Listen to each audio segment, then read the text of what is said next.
Back here on another edition of the Bobcast, Fielder Dennis alongside head coach Brian Christensen. Coach, what are your overall thoughts on your team's performance this past week? Well, thanks for having me, Fielder. It's good to be here. Salisbury is definitely our best meet of the year. We were fired up in a way that I hadn't really seen us and focused in a really nice way. Um, I think our fitness is finally getting where we need to be. We're holding our races together pretty well. And that was a close meet. It was a big conference meet, a big statement meet for us, and I think we did an excellent job. You talk about fitness and swimming, it's you can compare it to the cross countries, the long distance, the track. Is that kind of take some time? You work out in the preseason, but does that take some time to get the fitness going here in the early stages? Yeah, it always takes time. I think we're probably in shape by about February in a typical season. It just takes us that long to get to the levels that I expect us to be at. But we made huge strides in just the way that we were splitting our races, holding it together, holding our strokes together. Racing in between the flags was really exciting. Coach, how do these CAC meets differ from non-conference meets in terms of the mindset of the team? We definitely get more fired up. I think we kind of know that all the eyes of the other CAC are on us. Um, I think we're still bitter about our rankings in the CAC. I think we got something to prove this whole year. And really, our season comes down, like a basketball, football season. You have week by week rankings. You're kind of going up and down. Football, a lot of times, the whole year is a playoff, really, where it's like you lose one, you Yeah. might be out of the running. Yeah. Swimming, it's dual meet record doesn't matter. You don't even have to swim the people in your conference. Like our goal is one fast meet a year. That's our conference meet. Um, so when we swim opponents like this, it's important to get fired up and kind of a preview of what we have in conference. Even had some of our, we lost a very close one on the men's side. And some of our men come up to me afterwards and like, we'll get them a conference. Like we're gonna rock their worlds at conference and stuff. So it's a nice preview for that. But a dual meet win is nice and it's good to pump up the team. But in swimming, I don't know. I'm worried about conference swim. We don't necessarily have to have a strong dual meet record. Yeah. Do you try different things in non-conference when given the opportunity? Maybe different people doing different meets or anything like that. Do you try and mix that up? Nothing by like conference and non-conference like that. Yeah. By like strength of opponents for sure. Okay. Like Salisbury, I knew was going to be a really close one. We definitely had everyone in all our A events. A meet like Mary Washington, where I kind of knew we didn't really have a chance to win that. Definitely play around a little bit more, like experiment, see what we can do with people to set ourselves up for a meet like Salisbury, where it's like, oh, okay, I know I can rely on this person to do this event, and you kind of use some of those meets that aren't as competitive to test out the waters, but that's not like a conference thing. It's kind of like just a competition thing. Yeah. The women's team, they moved to 4-1 on the season. Looking at that side of things, what are you seeing from them in terms of clicking here early in the season? We are starting to get it. I think that was definitely a team effort. I told this team that it wasn't going to be the first places they win the meet. It's going to be second, thirds, and fourths. I tell our team to win our battles. That is, if you're the A swimmer, typically in lane 3, your goal is to get you're battling for first and second. Your goal is to get first. If you're that B swimmer, battling between third and fourth. Once you get third. If you're that C swimmer, you're still important. You're battling between fifth and sixth. Your goal is to get fifth. You can win a lot of meets. My strategy is going 1, 3, 5. And we did an excellent job of that this weekend. Had a lot of 1-3-5s, and people knew their role and they were accepting it, which is it's a cool thing. Yeah. As for the men's side, still looking for that first CAC win. What do you think they needed to do to improve going forward?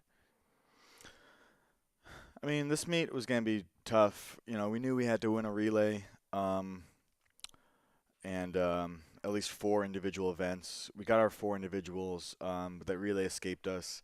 I think another couple wins here or there would have been the difference in that meet.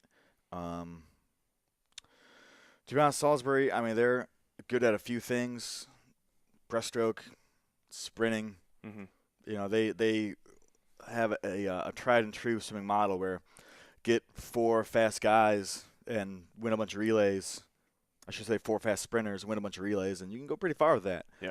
I did not think that we had 4 guys that could beat their 200 freestyle relay. So I tried loading up the medley. They ended up splitting their relays, loading up both, sacrificing some individual events. So we picked up some individual wins in places that I didn't think we would. But then them winning 2 relays was what really hurt us. And we'll kind of see, if we can taper a little bit better. I mean, they are fast. They've got fast sprinters. I think our loaded up men could, possibly threaten them in that 2 free. But it's going to be close, and this is going to be an exciting conference. Who has stood out to you from both teams here early in the season? What individuals? Daisy DeMonte, I haven't really talked enough about, but she's really come in and set a couple meters, team records. She's set another one in the 200 IM this weekend. She also set our backstroke record in some swims where I think she could have done better. I think she knows she could have done better as well, which is kind of exciting. I'll be looking for her to sprint and do some butterfly for the rest of the season. She set records in not her A events. I'm like, cool. Yeah. We'll kind of see what she can do in her A events. All the sprinting and flying stuff. Those end up being Macy Nichi events. So we'll see what kind of records she can go after there. Yeah. She's done a phenomenal job. Adam Stein on the men's side, we asked him. He came in at a 9:29 in the 800, and we know their guy went a 9:10. I literally told him hey, if you don't think you can win it, I want you to back off and save your energy. And he must have been feeling spicy because he ended up going a 9:08, and the other guy, it's a 20-second drop in a month, and he just kind of took that challenge and and was confident enough that he was going to outrace that guy, and it was really exciting to watch. And Adam Stein's been the name that's been popping up in our office a lot. We're like, oh, this first-year swimmer, Adam Stein's been doing really good, and you see Giuseppetti still doing what he's been doing this season for a good portion of it. But, there's been some names that have jumped out. Yeah, the same names definitely come up, for a reason. I mean, these are the people who work the hardest in the pool. And it shows. So it's really exciting to see. Coach Brian Christensen, Frostburg State swimming coach. Looking forward to more events in the season, especially this weekend. And thank you for the time. Yeah, thank you. Good to be here. Back here on the Bobcast, Coach Becky Fletcher. Coach, let's jump right into it. Can you just talk about the match against York last week? It was definitely a lot of highs and lows in that match. We had some really great moments and some great opportunities, and we got to play against a fully healthy, York had all of their starters back in the match. So they're a great team, and they gave us a run for their money, and we gave them a little bit of a run for their money, and it was an exciting match, and unfortunately we came up a little bit short. Talking about the entire 2018 campaign as a whole, can you just discuss the progress your team made this year? Yeah, so it was an interesting start to a season because we had lost a big class from last year and a lot of experience, and we are very young this year in playing a lot of juniors. All 6 of our juniors saw significant court time this year, and we relied heavily on them. And luckily for us, they all had some experience. I think that in the past, they've been able to kind of get by and be role players. And this year, we were really forced to depend on them. And a lot of them step up and rose to the occasion, and we saw some really great things out of that class. We also relied a lot on some new faces. Our pin hitters were all pretty new to our team. Rachel and Bailey and Haley, freshman, junior transfer, and a redshirt freshman in Rachel. So it's been really interesting to see those 3 grow and evolve, and they definitely are the most improved, and we've seen the most gains in those 3 players. But that's to be expected, as they didn't see a lot. They weren't a part of our roster last year. When you mentioned the term, transition season, there's somewhat of a derogatory implication on that, saying it was kind of a down year. But I think for this year, for your team specifically, it kind of was a transition from the standpoint of, like you said, there's newer players coming no in. Seniors. Yeah, no seniors. So we had a lot to gain this year. We learned a lot this year. We played a really tough schedule to teach them that, if you're going to be the best, you need to play the best, and you're not really good until you beat great teams. And luckily, we were able to say that at the end of the year with some big wins for ourselves and some good wins in conference. We beat some good teams. We got significantly better throughout the season. We learned some things that some holes we need to fill in the off season through our off season strength training, our off season in the gym time, recruiting. So we know there are some things that we need to go after and make sure that we're prepared for any kind of future moves we have. What did some of the underclassmen bring to the table this season in terms of culture building? Oh, culture building. I think that, when you don't have a lot of wins, it's a little bit easier to find the holes, right? Mm-hmm. So I think that when you have a season that's a little bit tough, it's a little bit more character building to come out and be ready to play and be focused and play tough teams and show up every day to practice. Some of our freshmen knew that they have some great juniors above them, and so their role this year was to take advantage of that and learn from those who may be on the court or may see some more court time. I'm really impressed with a lot of the character we have on our team. I genuinely like my team, so that makes going to work every day a lot of fun.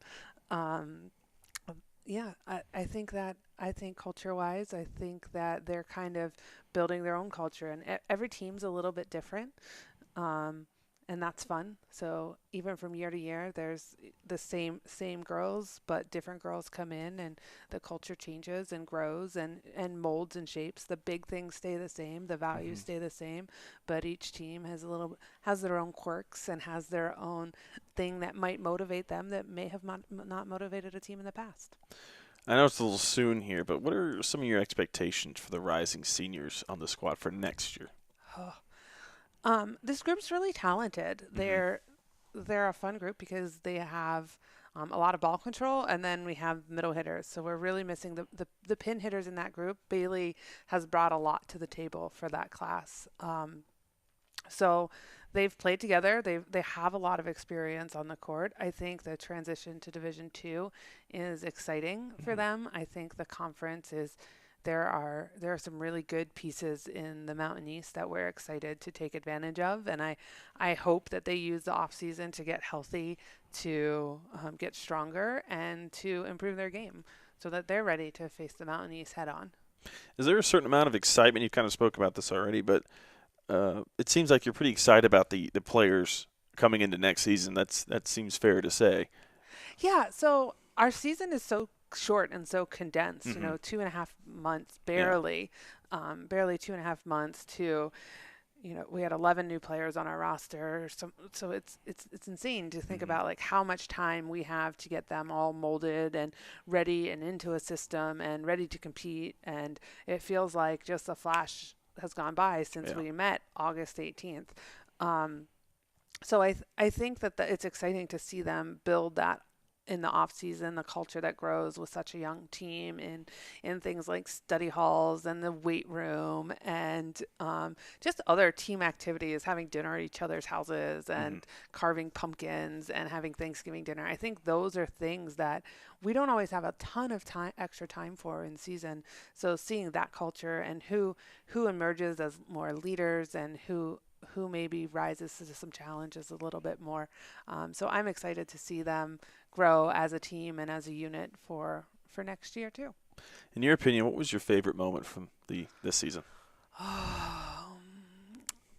The Clarkson Salisbury weekend was a pretty great weekend. Yeah.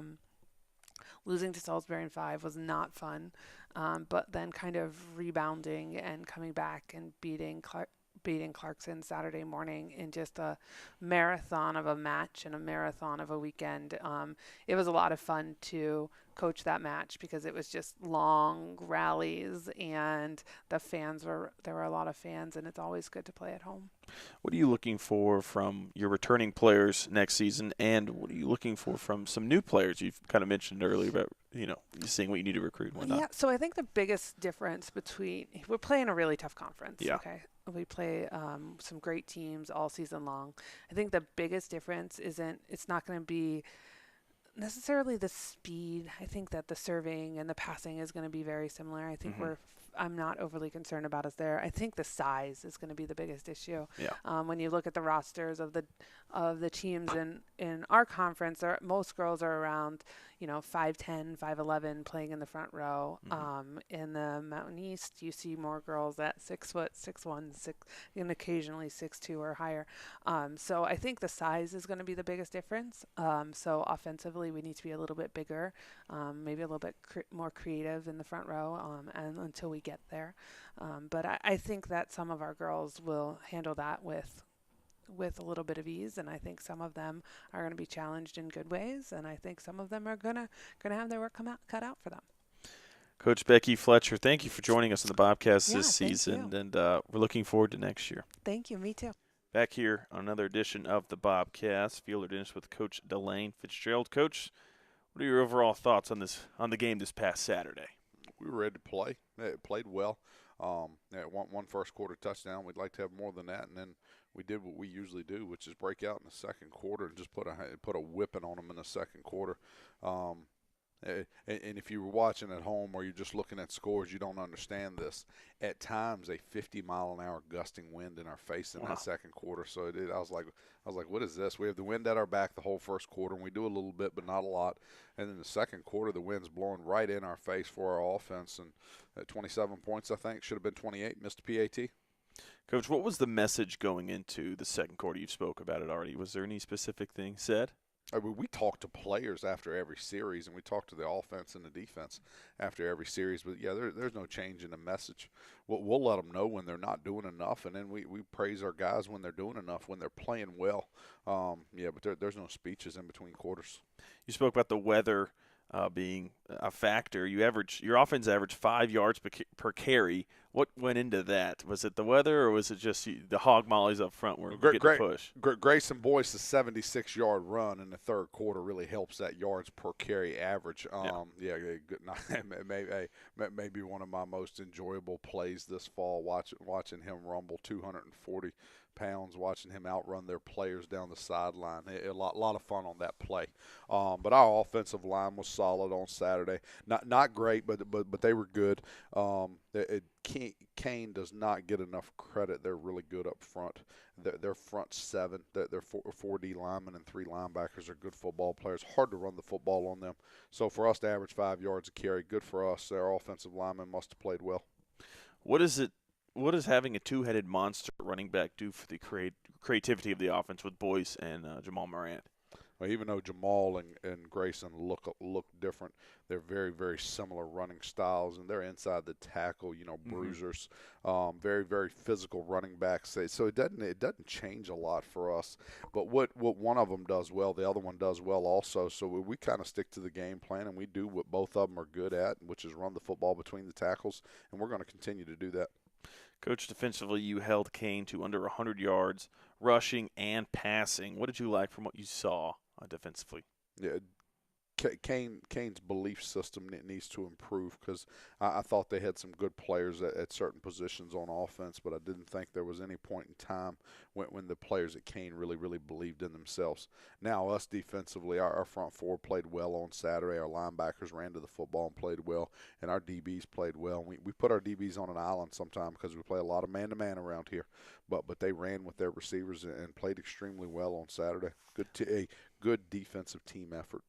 Last time I was with you, we talked about defensive end Carl Igwe. He had a tackle for loss and half of a sack this past game. How does his emergence add to the depth of the front seven of the Bobcat defensive line and linebackers? Carl still hadn't emerged now. When Carl can line up and know all the defensive calls, then you can say he emerged, but he still doesn't know that. This is what Carl can do now. He's on the rise. Yeah, he's on the rise. There you go. Our defensive staff has figured out what Carl's good at, and that's what we do. Same as with our offensive players, but Carl can come in on pass rush situations and rush the passer, and he's getting better at it every week. But that's what he's capable of doing. And Carl's a big, long, good-looking kid, and he can bend the edge. He can turn the corner on those offensive tackles, and he can bend and dip his shoulders and sink his hips, and he does some really, really good things coming off the edge, rushing the passer. But that's what he's learned to do now, and that's what we do with him. Coach, looking at this week, what should we expect to see from the Salisbury Seagulls? Midline triple, 3-4 defense, solid kicking game. The exact same thing everybody's seen from Salisbury for the last 20 years. Coach, that you talked about the triple option. How much of we haven't seen a triple option team really this year in the regular season. How much does preparation and going into this week of practice, how much does that emphasize? It's all about knowing your job, know your keys, and everything like that. You're trying to pry something out of me. You're not getting anything out of me this week. It's Salisbury's triple option and midline triple and under center and doing that for those at home listening. Same offense as Georgia Tech, same offense as Army and Navy. But that's what they're doing. You must tackle your assignments. All 11 guys on defense have to run to the football as fast as they can run to the football and tackle their assignments. Block defeat's also big this week. You got to be able to defeat your block so that you can tackle your assignment. But Phil, I'll break it down to you because it's no secret. Every defensive coach in the country understands this. Against midline triple, if your assignment's tackle the fullback, you tackle the fullback. Mm-hmm. If it's tackle the quarterback, you tackle the quarterback. And if you've got the pitch man, you've got to run and tackle the pitch man. And that's just what you have to do for 2.5 straight hours. Those midline triple offenses are so successful because they test human nature. They go against who we are as humans, which is this. I'm having a good day, so I'm going to try to have a great day and do even more. Well, against that offense, you can't do more. You have to do just your job. And the other thing is when you aren't completely sure of yourself as humans, we guess. We guess at things. And if the defensive players start guessing at who has the football, well, then you tackle the wrong guy. You don't tackle your assignment, and your assignment scores. And that's why it's been so successful. Now the one thing that it does help you is these midline triple teams run the football so much that they take a 2-hour and 45-minute game and make it a 2-hour and 15-minute game. Yeah. So our guys only have to keep focused for 2 hours and 15 minutes on Saturday, but they have to keep focused for 2 hours and 15 minutes on Saturday. We have to run to the football and tackle our assignments point blank into discussion. You talked about what you have to do. Do you feel pretty confident going into this game because that option really attacks and emphasizes your linebackers, your front seven, your defensive line? Do you think that that's been a strength of the defense there? Do you feel pretty confident going in? I'm always confident in our players, and I'm confident in our coaching staff. Our coaching staff will have our guys ready to play, and we'll have 8, 10, 12 defensive calls, and our 11 guys will know what their assignment is on each of those 12 calls, and we'll do what we're supposed to do. But, yeah, the confidence, I like our defensive line. I like our linebacking core. I think our DBs are really good football players, so, yeah, I'm confident. And on the other side of the coin, you can't fall asleep as a DB running this triple option because next thing you know, they pull out the play action and they're running deep. That always seems to be At the snap of the ball, you have to have your eyes on your keys. Yep. When the ball's snapped, you have to have your eyes on your keys. If your key blocks, it's run. If your key releases, it's pass. Coach, to get to the mentality for your team in this game, it's the NJAC title game. Those are the implications here. What's the team, their mindset going into this week of preparation and Saturday? You guys and your questions, y'all crack me up. I don't walk up to our players and say, hey son, what's your mindset this week? But here is what I do know about 18 to 22-year-olds. The opportunity to go undefeated in the regular season is a special thing. You don't get to do it very often in your life. And the opportunity to win a conference championship is special also, and you don't get to do that one very often in your life.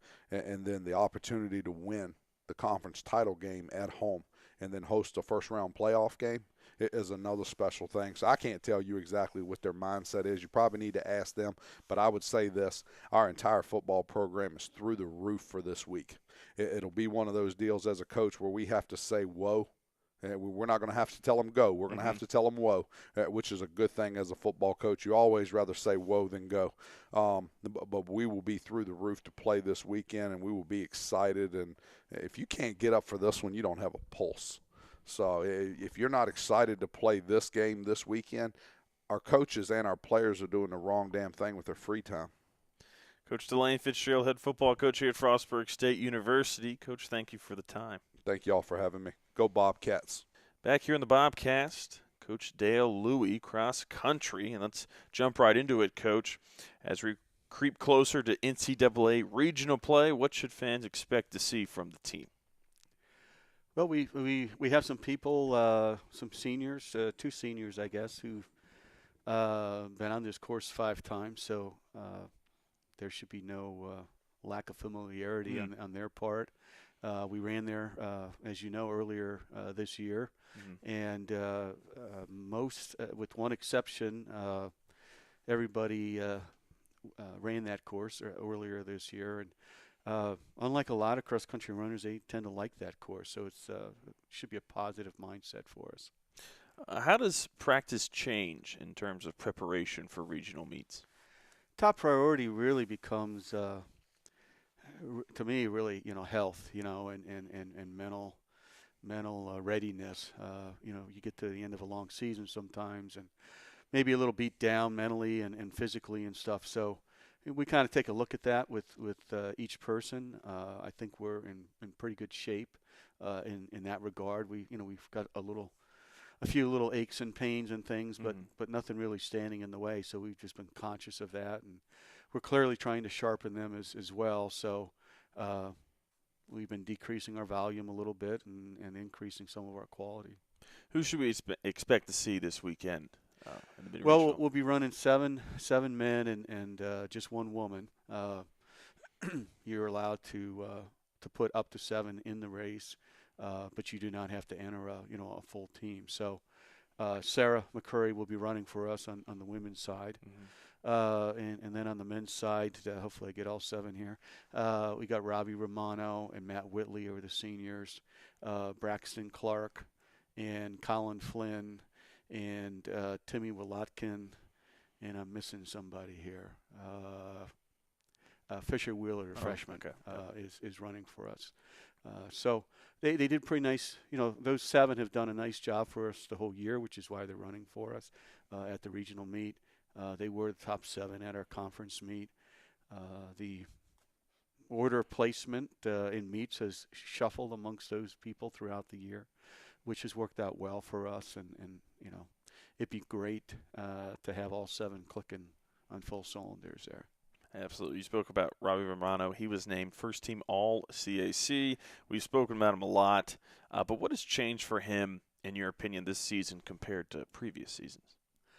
Well, I think there's that little extra motivation. Hey, I'm a senior. It's the last time around. Yeah. Not that Robbie's ever been a slacker by any means at all. And Matt Whitley, I think we can say the same thing about him. They both see that this is their last go round, and that does mean quite a bit to them because they've been very proud of what they've done here at Frostburg, and so I think Robbie, Robbie's ready to go.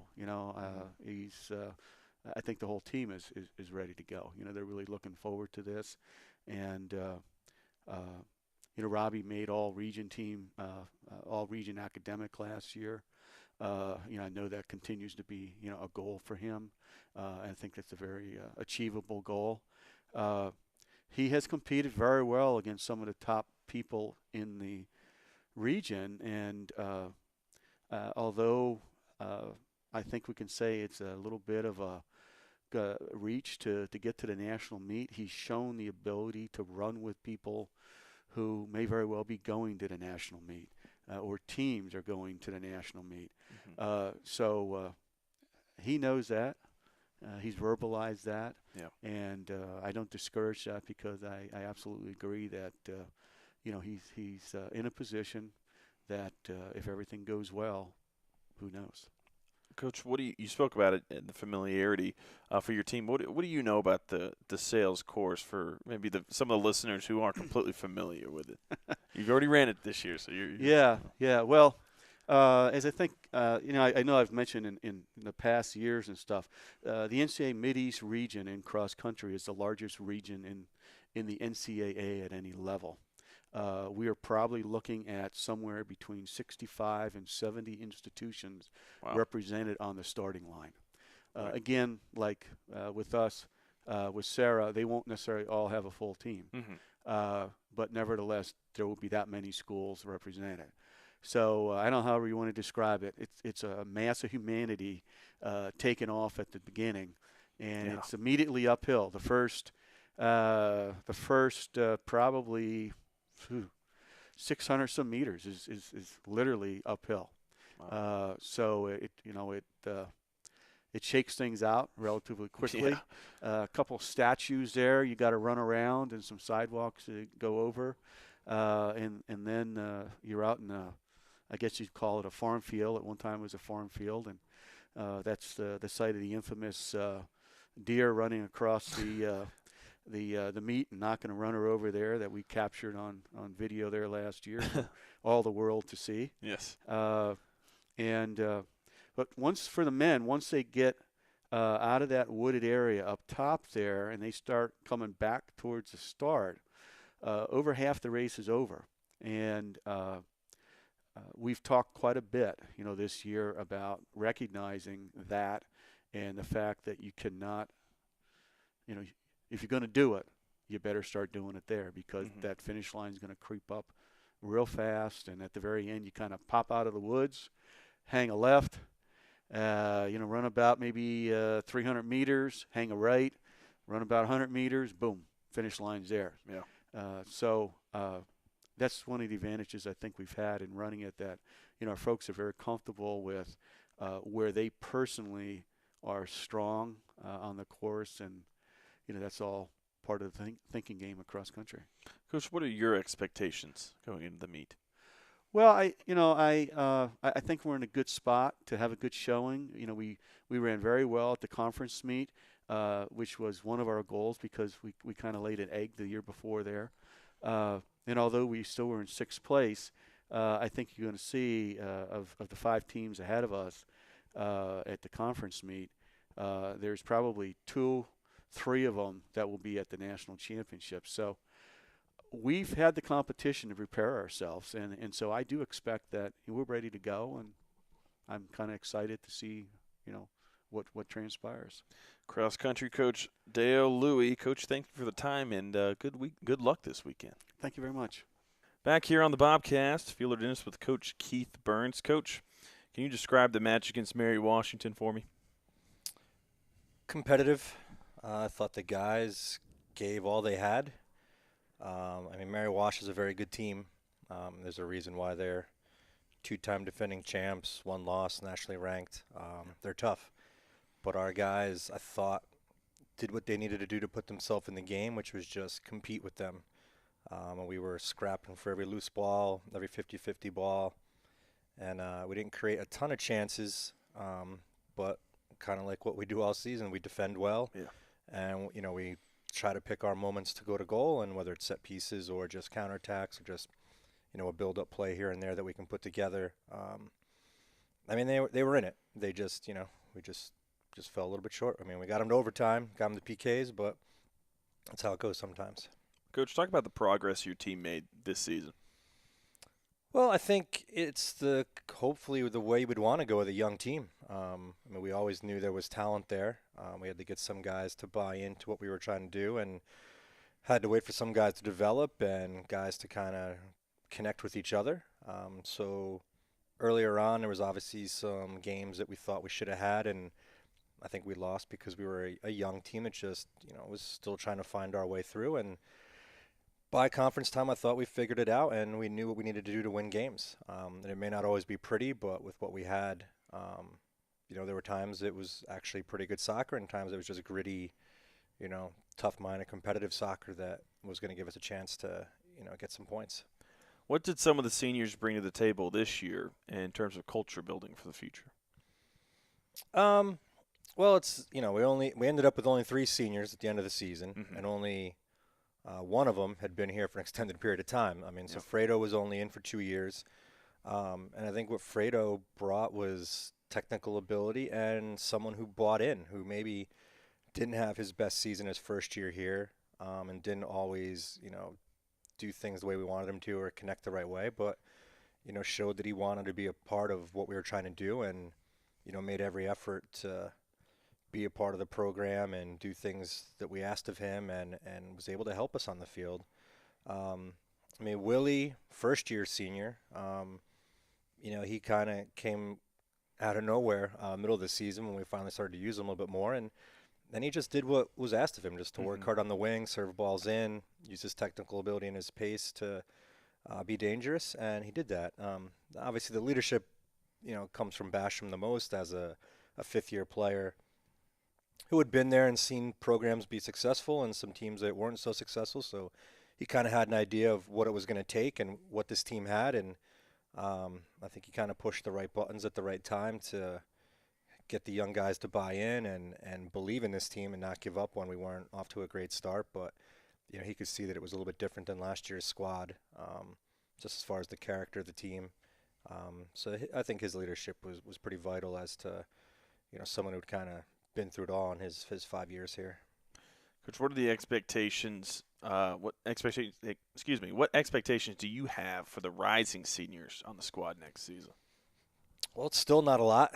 I think it's one player that would have been here for 4 years, and the other two would have been transfers. So, for Blake, it's his job is to kind of be like Basham was this year, and after playing a lot of minutes and being a key component to our back line, it's his job to, just give that back line leadership as far as organization and what the expectations are and the work ethic and all that type of stuff. And for the other guys, it's Sam and Ala. They've got to find their voice and where they can best help the team as new players to the team right now. They can have a vital role as seniors next year, just based on their work ethic, doing things the right way, and showing young guys, whether it's this year's freshmen or next year's freshmen, how to what it's going to take to keep making this team make the strides towards where we want to be.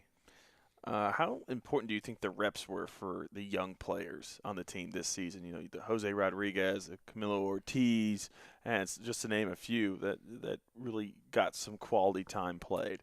I think it's important, just like it was important last year. So the guys like Randy and Logan and Will and not so much Sean because of his injury, but Puna especially, those guys that came back and played a lot last year. Were seasoned already, and these guys that started early this year were a little bit more seasoned come conference time. So that experience goes a long way because you've kind of been in some situations. You kind of can adjust to some mistakes you may have made or realize where you were successful and what you need to do. So it's important. It's always best to play. Training is great, but you get better by playing in real live game minutes. So it's important for them. Is there a certain amount of excitement that you have for the players when it comes to next season, the returning guys? Yeah, I think I just want to keep seeing them progress. There was where we started to where we ended was a huge difference, just as far as their belief in each other, their belief in the team, their talent level. We've got a lot of work to do, and we've got to bring in some guys to fill some holes now. But the excitement should be there. They should want to do better. They finished on a high, getting to the semis, and why not be a top 4 team next year? That should definitely be our goal, whether it's a Division II conference, Division III conference. That's what we're here for. So hopefully that's what they're setting their minds towards as we move into this off season. Did you have a favorite moment in this season? I don't know if it was a favorite. I think the CNU game was just the big game and the turning point. It was a good team that we beat. It was coming off the back of some just disappointing ties and losses. And the guys bought into a formation change for that game. And I think that really was just the moment that they said, okay, yeah, this is possible. We can do this. And, from there on out, conference play, I thought we were spot on. We only gave up 4 goals, in 7 conference games. And, one was a PK, one was a free kick. So, the team really, kind of came together, and they played to their strengths. Like, we weren't the best team. We didn't have the most talent, but I told them all year long they were a good enough team to compete with anybody. So, that's soccer. You do a couple things the right way and catch a couple breaks, and then, you're right there in it. And that's kind of what happened.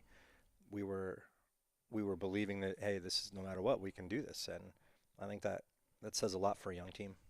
What are you looking from your returning players next season? What do you want to see from them specifically? And what are you looking for from new players incoming the 2019 campaign? returning players got to just keep setting the standards higher than what they were this year. Mm-hmm. And that's all the little things on and off the field. Because I think if we have that focus where we take care of the details and everything we do, then a lot of little things on the field kind of fall into place. I think we need to be, the returning guys need to be a little bit better with the ball, a little sharper in the middle of the field. Obviously, we need to be better in the attack. We still have a lot of work to do all over the place to be where we want to be, but I think they have the idea of where they can improve. And for the new guys, we need to bring in players that can impact the team and challenge the guys that were out there this year, and find some of those roles that we were lacking: a true goal scorer, maybe a more dynamic winger, another attacking midfielder that can unlock defenses. So those things that would, if we can balance out the offense and the defense, then we'll be a pretty tough team. Coach Keith Burns, head soccer coach here at Frostburg State University. Coach, thank you for joining us on the Bobcast this season. All right, thanks a lot. Looking forward to next year. Me too.